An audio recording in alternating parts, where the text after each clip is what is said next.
and get you any information about our presentation that you would like. Again, welcome one and all to UU Princeton. We have a few announcements. The first is that the UU Princeton Young Adults groups are moving forward. If you're interested in developing groups for 18 to 27 and 28 to 40-year-olds, stop by the table and get your email on the list for the Zoom meeting, which is Thursday evening the 30th at 6 p.m. or reach out to Emma Moore or Jenna Kelly after the service. Also, Rainbow Ministry movies are back. Join your fellow UU Princeton community members this coming Saturday, April 1st in Fox Theater at 7 p.m. Come watch the 2014 movie Pride, a comedy drama in true life history of the young London activists in gays and lesbians support the minors, who reached out to striking Welsh coal miners in 1985. It's a story that can't help but echo forward into our present. Rainbow Ministry will bring the popcorn, you bring yourselves. We'd also like to say a special thank you to the UU Princeton Women's Alliance, who are our ushers this morning. If you'd like information on the Women's Alliance, just talk to any usher and they'll be happy to tell you about all the wonderful stuff that they do. Also, thank you to all who helped our Caring for Our Neighbors ministry to put on the annual Loaves and Fishes meal served to those in need in Trenton, together with our UU friends from the Washington Crossing congregation. We've done this in one way or another for at least 30 years now. Yesterday, we had more people dining in than ever since the end of the COVID lockdown, and just like the biblical loaves and fishes, we had just the right amount of food to go around. Over 125 were served in the cathedral and all got an ample take-home bag of Southwest chicken, potato salad, coleslaw, fresh carrots, celery sticks, bread, butter, brownies, and a bag lunch for later and a toiletry kit. Huge thanks to our 3 hands-on server helpers at St. Mary's yesterday, and of course to our 8 UU Princeton families of chicken bakers, our 9 veggie choppers, our 10 brownie bakers, and to our 3-person coleslaw team led by Ruth Tomlinson, who made healthy homemade coleslaw for the gang. It was delicious and several folks asked for more. Thank you to everyone.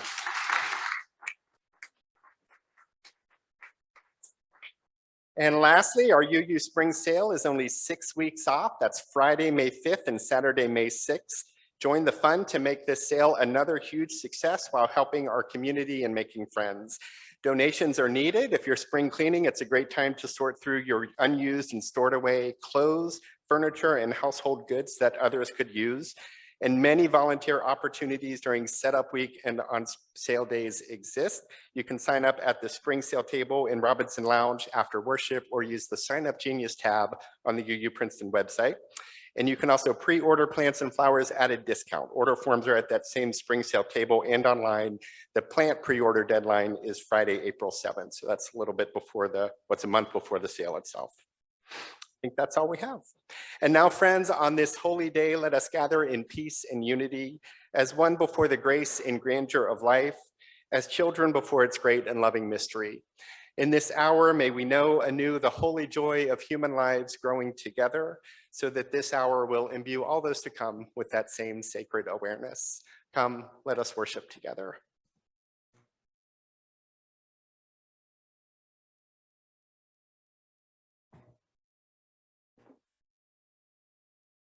It is not impermanence that makes us suffer. What makes us suffer is wanting things to be permanent when they are not. Niktat Thich Nhat Hanh. We'll now have a choral reading of the proposed new language that will go into the UUA bylaws. It's being considered for the UUA bylaws that would become the new principles. Thankful to Ted Fetter for offering a reflection before the reading, and then to all of our readers. If you'd like to follow along, the insert in your order of service has all that new language as well.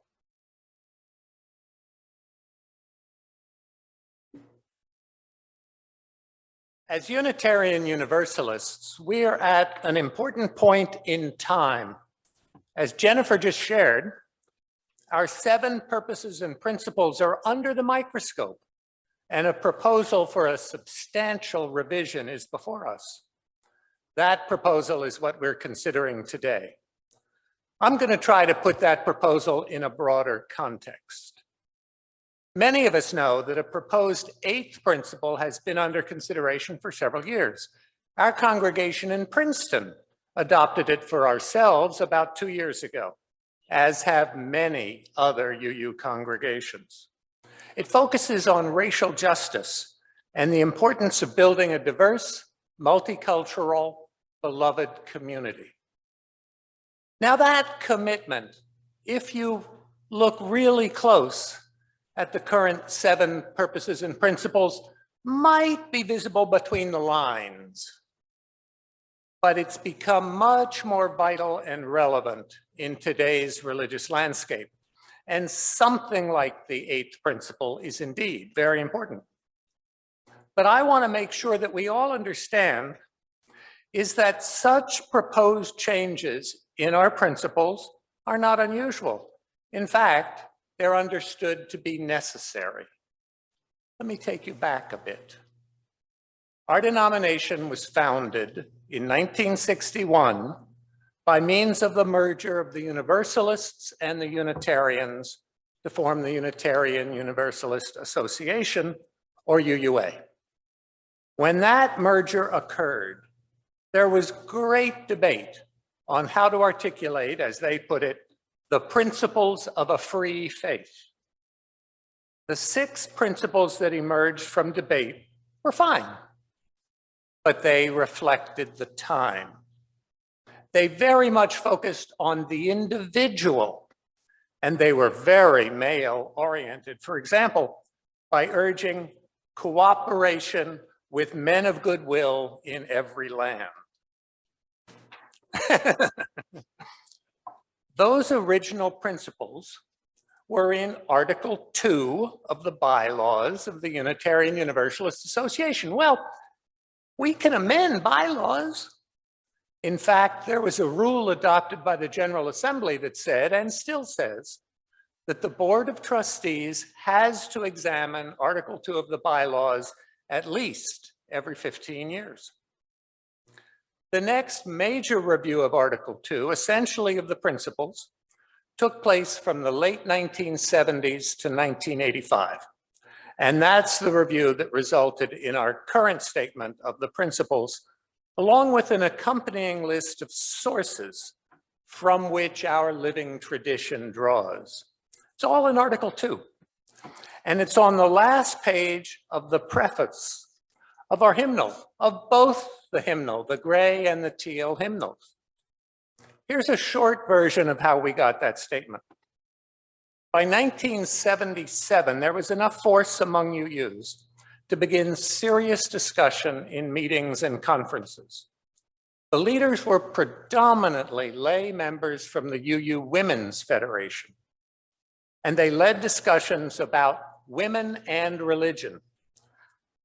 With lots of UUs, one of the leaders was Princeton's own Minister Edward Frost. They worked on drafts that reflected 2 main themes: the women's movement in the United States and the growing emphasis on saving the environment. In the 1980s, that work, and it was hard work, led to approvals of a new statement of our purposes and principles in consecutive General Assemblies in 1984 and 1985.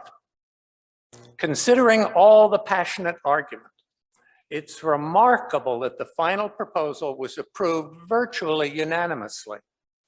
The older statement exalted the supreme worth of every human the supreme worth of every human personality and the dignity of man. That became the inherent worth and dignity of every person. And as we know well, there was a wholly new principle that proclaimed respect for the interdependent web of all existence. These developments seem great to us now, but they emerged from long and exasperating discussion. The 1985 statement has worked well over the decades since then. There have been some changes in the sources, adding earth-based religions, for example, and a few other tweaks, but not too much. What I hope you understand from the background, though, is not the story itself, though it's very fascinating to me. What I want to emphasize is that the articulation of our Unitarian Universalist principles is not holy writ. It's not timeless. Instead, it's a statement that reflects who we are now and who we aspire to be. If the new principle is adopted, we will have a statement of our shared values. But that statement too will guide our faith now and for a while into the future, and then it'll be changed again. One of my favorite parts of the Article 2 Study Commission's report comes near the end. Here's the quote right at the end. We are continuing in the line of proposing changes that fit the times in which we live. We fully expect that one day another commission will review our work and significantly change it. We are writing this in pencil, not etching it in stone. Thank you. The proposed language change for Article 2, beginning with section C 2.1. Purposes. The Unitarian Universalist Association will devote its resources to and use its organizational powers for religious, educational, and humanitarian purposes. Its primary purposes are to assist congregations in their vital ministries, support and train leaders, both lay and professional, to foster lifelong faith formation, to heal historic injustices, and to advance our Unitarian Universalist values in the world. The purpose of the Unitarian Universalist Association is to actively engage its members in the transformation of the world through liberating love. Values and covenant. As Unitarian Universalists, we covenant congregation to congregation and through our association to support and assist one another in our ministries. We draw from our heritages of freedom, reason, hope, and courage, building on the foundation of love.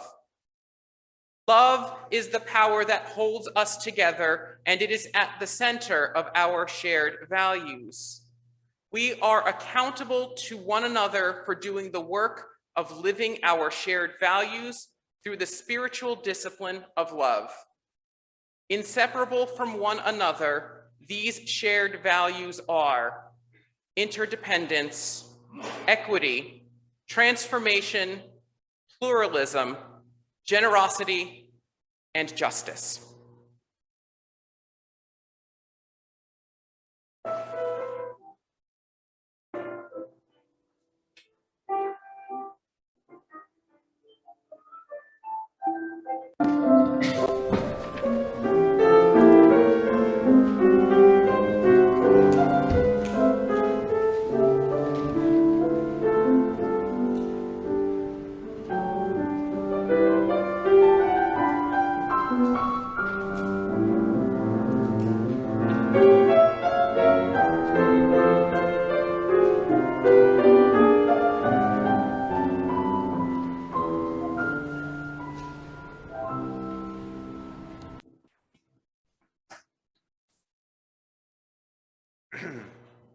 Interdependence. We honor the interdependent web of all existence. We covenant to cherish Earth and all beings by creating and nurturing relationships of care and respect. With humility and reverence, we acknowledge our place in the great web of life, and we work to repair harm and damaged relationships.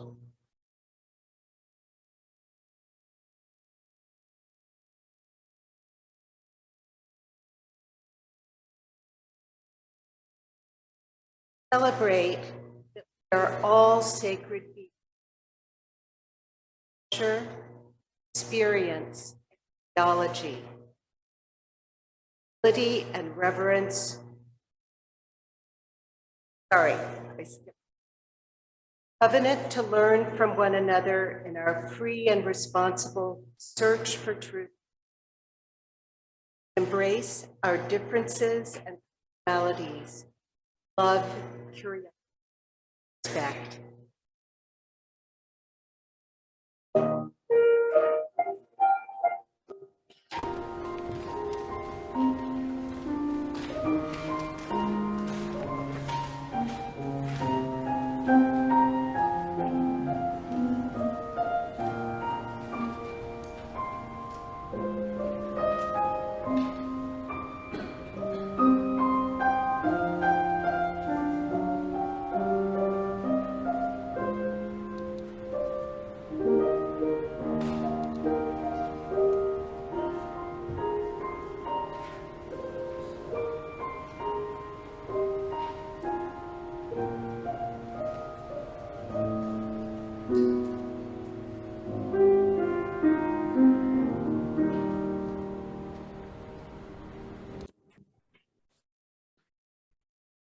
Justice. We work to be diverse, multicultural, beloved communities where all thrive. We covenant to dismantle racism and all forms of systemic oppression. We support the use of inclusive democratic processes to make decisions.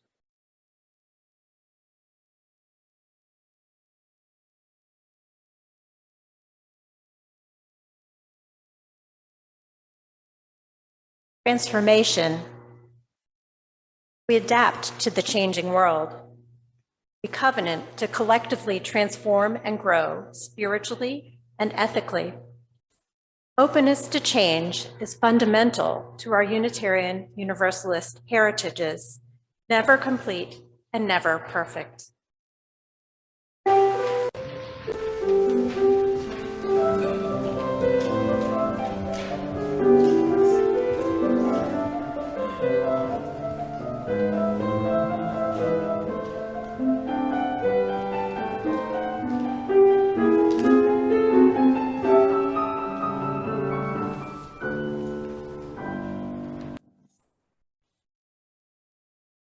Generosity. We cultivate a spirit of gratitude and hope.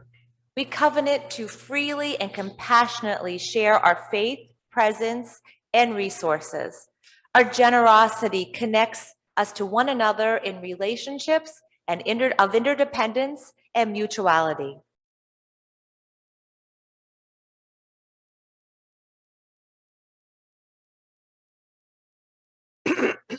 We declare that every person has the right to flourish with inherent dignity and worthiness. We covenant to use our time, wisdom, attention, and money to build and sustain fully accessible and inclusive communities.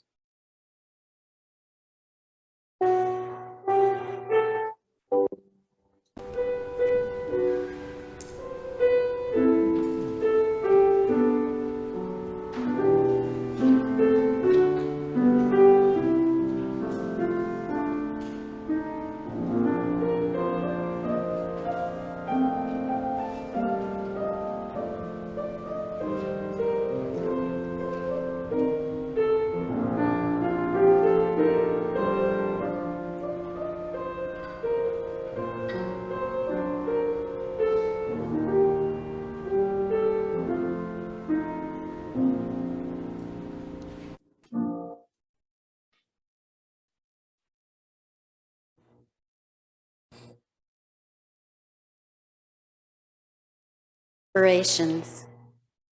As Unitarian Universalists, we use and are inspired by sacred and secular understandings that help us to live into our values. We respect the histories, contexts, and cultures in which they were created and are currently practiced. These sources ground us and sustain us in ordinary, difficult, and joyous times. Grateful for the religious ancestries we inherit and the diversity which enriches our faith, we are called to ever deepen and expand our wisdom.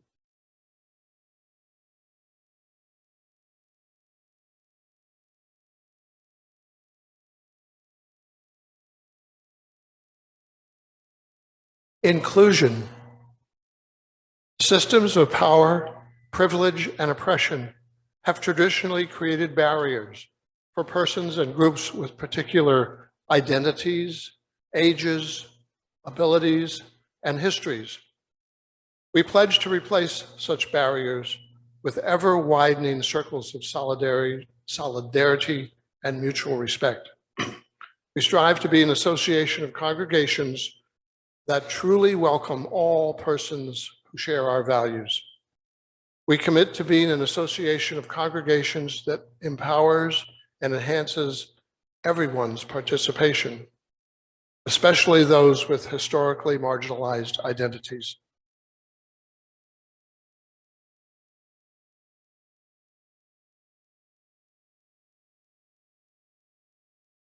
Freedom of belief. Congregational freedom and the individual's right of conscience are central to our Unitarian Universalist heritage. Congregations may establish statements of purpose, covenants, and bonds of union, so long as they do not require that members adhere to a particular creed.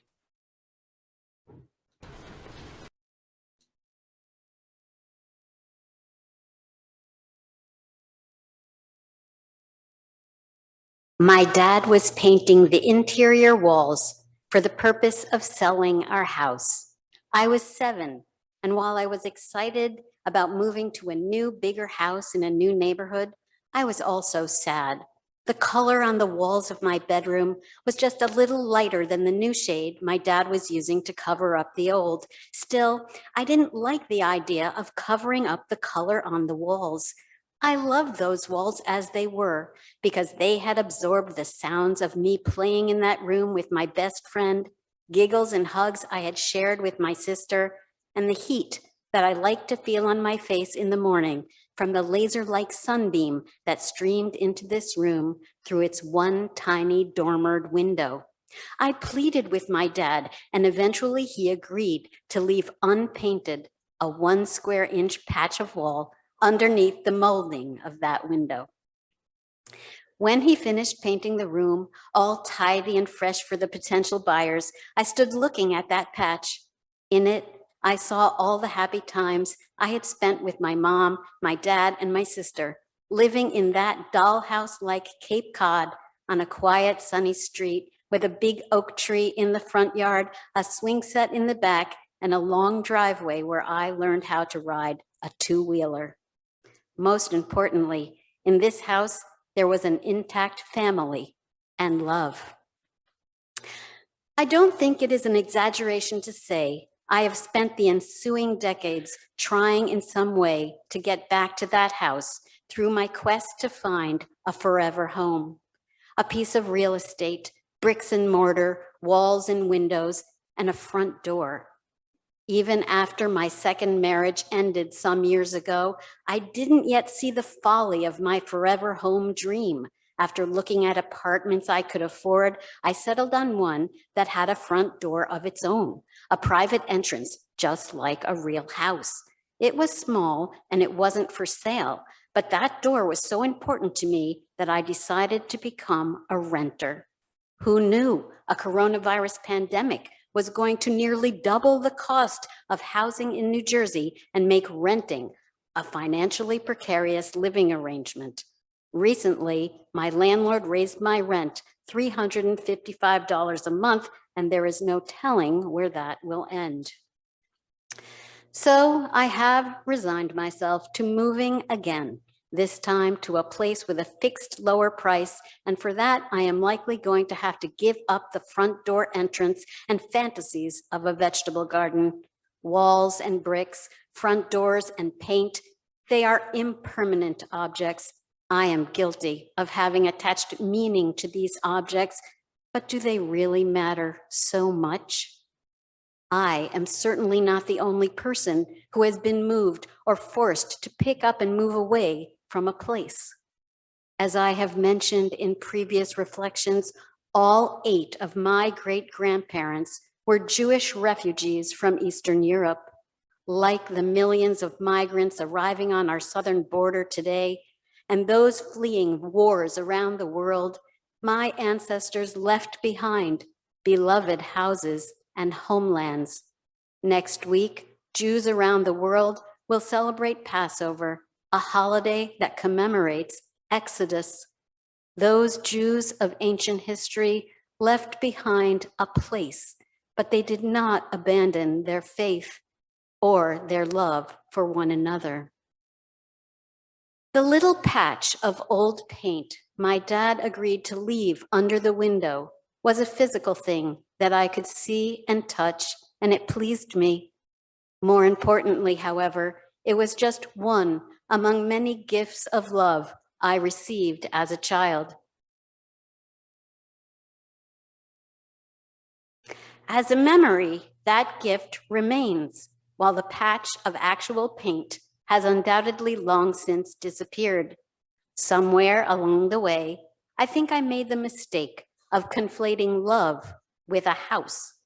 I've been on a quixotic quest ever since to find the house, because I believed that is where love resides. But I was wrong. The capacity to give and receive love has and always will reside in me, no matter what kind of four walls surround me, no matter what winds are blowing outside. Maybe this was my forever home all along.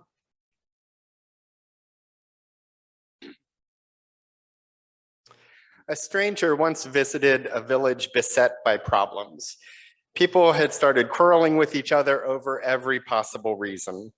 Families had stopped having dinner together, and neighbors no longer invited each other over for cookouts.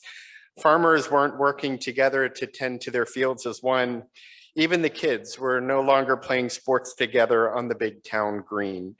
Everyone had started looking warily at each other when they looked at each other at all. The stranger who was passing through noticed this and was surprised, for the village had a reputation of being very welcoming and friendly. The stranger tracked down the leader of the village and asked what was wrong, and the leader said that they had no idea what was wrong.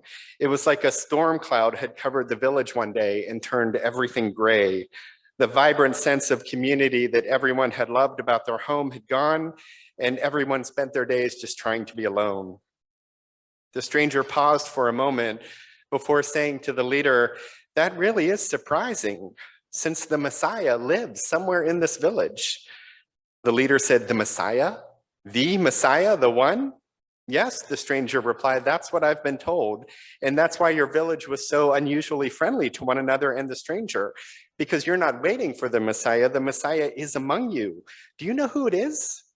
The leader replied, "No, I didn't even know the Messiah was here until you told me. I also wonder who it might be." The stranger thanked the leader for his time and then went on their way. While the leader thought about who the Messiah might be, the leader wondered and understandably couldn't keep it a secret, so they told a friend what the stranger had said, who also told a friend, who also told a friend. And before long, everyone in the village was convinced that the Messiah was among them, but no one knew who it was. Maybe it was the baker who always put a few extra loaves in the oven for people who were hungry. Maybe it was the teacher who always stayed after to tutor the struggling students with their lessons. Maybe it was that teen who always tended to the elderly neighbor's garden. Maybe it was the musician who played on the corner as everyone rushed about their day, giving all just a moment of beauty and peace. It could be anyone, they thought. And could be anyone, you might think too. Imagine yourselves as one of the villagers, and imagine your village or one of them, and think of all who could be the Messiah. Or if that's too much of a metaphor jump for you, think of someone who lives in great harmony with love and forgiveness and life. Someone whose presence brings you joy. Someone whose image brings you peace. Someone whose actions bring you inspiration. Imagine that person, friend, kin, or stranger, and name and know the gift they are to you, your village, and our world in your heart. And with that naming and knowing, you'll sense the truth of this traditional story, that if we live as though the Messiah is here, we live in the ways of the Messiah. If we live in the spirit of love and forgiveness and life, then we bring love, forgiveness, and life to fruit. And the seed of that goodness, well, that could be anyone. We'll never know. This is a retelling of a traditional story that was retold herself by Margaret Silf in 100 Wisdom Stories from around the world. There are various versions of it, though, and they emphasize those two things. The Holy One already lives in the village, and this secret knowledge, once it becomes known, leads the village to return to its happier days when people live in each other's interests. The stranger, sometimes an angel in disguise, is mostly anonymous and has been sent from somewhere by someone. It's a wonderful lifestyle to help the village reclaim its sense of spirit. That's why I call this the Clarence Angel. And the Holy One is also anonymous if existent as one at all. The Messiah or Holy One could be anyone. This means that the one who points to the holy could be anyone, and the one who is holy could be anyone. And so love the stranger always, and love your neighbor always, because whoever they are, either one might be the Holy One. Our Christian friends back this up with Hebrews 13:2. Do not neglect hospitality, because through it, some have entertained angels. However, on a practical level, and this might be just because I watched that David Koresh documentary on Netflix over the weekend, I also think it's wise to be wary of all who proclaim to be the Messiah. It's one thing to live as though each stranger and every neighbor might be the Holy One or are indeed already holy ones themselves. That leads to charity and kindness and open-mindedness and goodwill. But when someone starts claiming that they are the actual Messiah, it's time to step away and find meaning elsewhere. Take a walk, take a swim, take a bike ride, eat brunch with the most salt of the earth friends you have. This traditional tale, though, thankfully stays out of that fray and just leaves us with an anonymous stranger who might be an angel pointing to a bunch of anonymous people in a quarreling village and saying the Messiah is among you. Implicit in that teaching is so live like that's true. This sense of anonymity or the unknown would find its voice in one of the most important sermons delivered in our tradition, one titled The Transient and the Permanent in Christianity, preached by Reverend Theodore Parker in Boston in 1841. Parker was a Unitarian minister and a radical abolitionist who, it is said, kept a gun in the drawer of his desk to protect any enslaved people escaping to freedom in the Underground Railroad. He was also one of the Secret Six, who were Northern abolitionists with money or access to it, who funded John Brown's raid on the Armory in Harper's Ferry in 1859, which was an attempt to cause an anti-slavery insurrection throughout the South. He was radical for his time in many ways, some also relating to women's rights and suffrage. And while modern sensibilities make note of plenty of problematic sentiments in his writings, in his day, he certainly bent the moral arc of the universe toward justice. That was his sentiment. It would become widely attributed to Dr. King, who paraphrased Parker in its use. The common quote is, "The moral arc of the universe is long, but it bends toward justice." President Obama would even have that inscribed into the carpet in the Oval Office when he served. That was Parker's claim, made in the midst of passionate and seemingly unending abolition work at a time when people needed hope for the long fight ahead. It's echoed in today's oft-proclaimed desire to be on the right side of history. This notion, contested though it may be, that history indicates overall a sense of progress, and that we in our lives can serve that progress by advocating for ever-expanding rights and equality and justice. Parker is radically in this line for most of his life, but he was also radical as a theologian. For in that 1841 sermon, he made the claim that all the fittings of Christianity are transient, and what's permanent is God's love. The forms, the structures, the scriptures, the doctrines, everything that helped define the church would pass away over time, and what would remain would be the truth of God, which is the truth of God's love. He considered that truth to be the angel and everything else about the church, his and every church, and faith, his and every faith, to be the dressings and the vestments that adorn the angel. They all covered temporarily over the truth that all can know, but none can fully witness, the centrality of love in the life of the Spirit. Parker, a Christian Unitarian preaching to Christian Unitarians, preached that the transient in various forms is absolutely necessary to point us toward that love, but should never be confused for that love itself. Scripture, sacrament, creed, or confession can all lead us closer to God's love, but are not actually God's love, for they will all fall away and divine love will not. Or some of us will turn from them, but divine love will never turn from us. Or many will have never been introduced to those particular forms in their lives, and yet they are still embraced by divine love. And even if Christianity had never existed, even if the angel of love had never taken that robe, that love is still real. In this, Christianity itself is transient and exists only to point its believers towards something beyond and more permanent than its own forms and adornments. Christianity becomes the stranger, pointing to some unidentifiable entity in a mass of humanity and saying the holy is there, over there with the people. And if you live in the spirit of love with them, you'll get to experience more of it. Parker was widely condemned for this. Fellow preachers publicly took him to task. They disallowed him to preach in their pulpits. Denominational authorities responded with every ounce of bluster that they could muster. He became a target, though his congregation stood by him, even though by most accounts they largely disagreed with him. But this innovation, along with Unitarians' elevation of reason as the central religious authority, and Universalism's long attractive claim that God's love redeems all souls in the end, would help fuel the process in which the Unitarianism of Parker's day would become the Unitarian Universalism that we know today, one that proclaims, among other things, that there are many paths to the holy. There's no one creed for all, no one faith for all, no one statement of belief that all must utter to be more aligned with the holy than someone of another faith or tradition. Today, we affirm, in essence, a version of what Parker preached. There is something of ultimacy that many faiths approach in many ways. None are right for all, but most are right for some. And as long as they help their adherents live lives of meaning and service, they are getting something right. We have our forms and approaches, and others have theirs.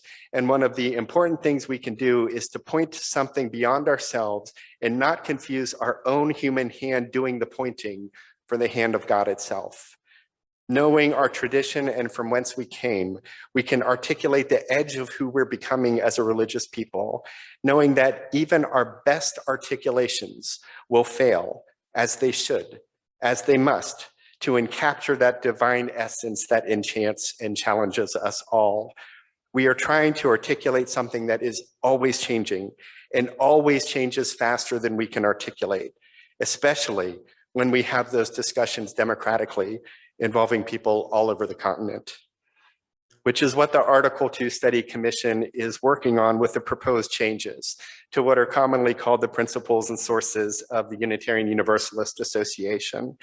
As Ted and Reverend Jennifer expressed earlier in the service, our denomination is engaging a planned review of the bylaws that end up becoming a popular summary of the faith that is Unitarian Universalism. Ted gave great background about that, and we will talk more about that at the discussion after the service. And there'll be other opportunities for engagement as this denominational process continues to unfold. But what strikes me now is how well this whole question and process aligns with this core understanding of who we are as a religion, that we see change as inevitable and good when it's guided in democratic and creative ways.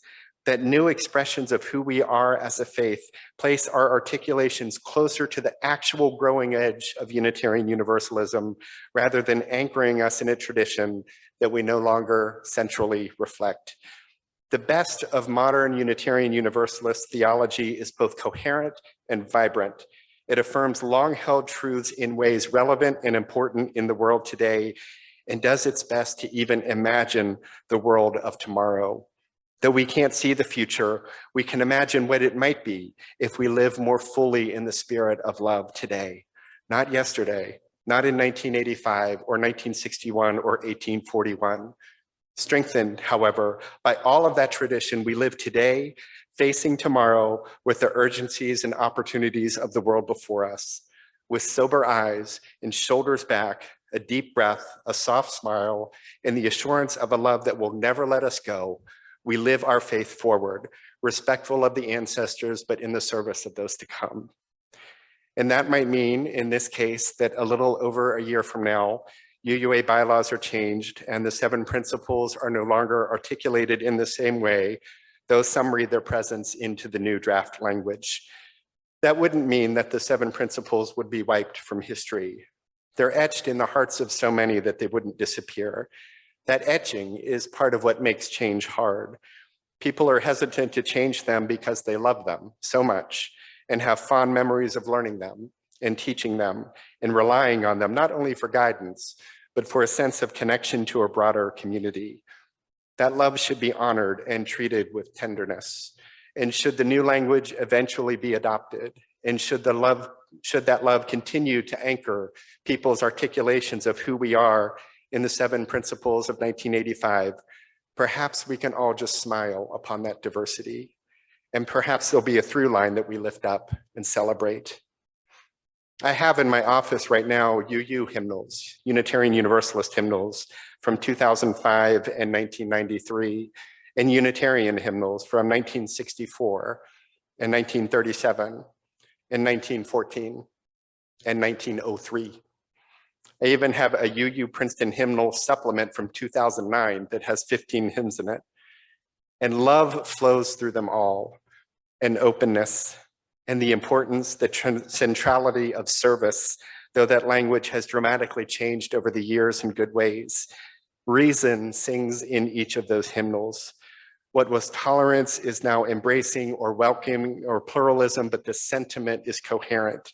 Equality and equity and the new articulations to come, living fresh in an always new world, but rising from the foundation created by our forebears. Holy ground that we are creating anew these very days. Each in its day express the faith forward, inviting continued growth and evolution, encouraging each new generation of the faithful to express with reason and radiance a faith that lives on the edge of hope, love, justice, and joy. And today, we are looking to the growing edge again, trying to dress the angel as best we can, and perhaps we'll agree on a new vestment, but the beauty of that prior one will still and always move the heart, animate the spirit, and outstretch the hand in service. And love will continue to guide us, expressed in the current new language as the power that holds us together and is at the center of our shared values. However we articulate who we are, that love will find life through our deeds, our words, our relationships, and our congregations. Our lives lived in devotion to love will make the world more loving today, tomorrow, and evermore. And all will be blessed, which is our calling, and all will be loved, which is our gospel. And those to come will one day describe all of that in ways very different than ours. And may only blessings be upon them when they do. May it be so, and amen. Now, before the closing hymn, I titled this sermon after Theodore Parker's 1841 sermon out of respect and gratitude. That sermon was 11,923 words long. Mine was about 2,500, which is typical, and I want to really honor him, so I'm going to do that whole sermon 3.5 more times for you right now. I'm just kidding. Let's sing To See the World. There's a second verse in your order of service. And now at the end of our hour, we extinguish our chalice, knowing that its light carries us until we gather again. Go forth grateful for the moments before you, the breath within you, the people among you, and the Spirit guiding you toward lives of love and kindness. And go forth knowing that you are held always and always with everyone else by that great love of no beginning and never ending. Go in peace, and amen.